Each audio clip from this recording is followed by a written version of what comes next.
Alors pour pêcher à pied en toute sécurité, la première chose à faire c'est déjà de regarder l'heure de la basse mer. Ne pas revenir de sa pêche trop tard. Moi ce que je recommande c'est de commencer sa pêche 1h30 voire 1h avant la basse mer. Comme ça nous laisse largement le temps de faire notre pêche, de pêcher en toute sécurité. Alors il y a la météo aussi qui est importante. Ne pas pêcher pendant un orage, ne pas pêcher après une grosse pluie. On ne peut pas pêcher n'importe où. Il y a des sites de pêche qui sont fermés pour raisons sanitaires. On se renseigne sur l'état du site. Quand je sensibilise les pêcheurs, je leur rappelle le site Pêche à pied responsable et choisir un site qui est fréquenté et connu.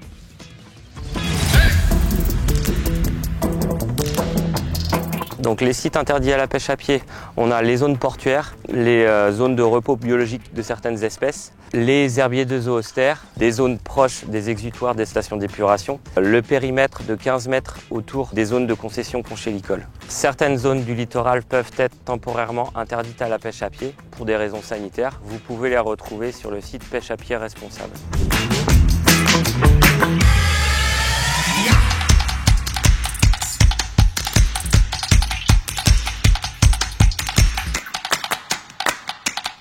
Alors pour mener une pêche durable, il faut respecter les tailles minimales de capture et les quotas de pêche. Il faut pêcher ce que l'on consomme. Il faut aussi respecter les habitats et les espèces. Utiliser des outils adaptés, non destructeurs des habitats. Par exemple, pêcher à la cuillère, pêcher au trou. Alors à la suite d'une pêche à pied, il est préférable de faire dégorger les coquillages pendant au moins 12 heures et ensuite de les consommer au plus vite.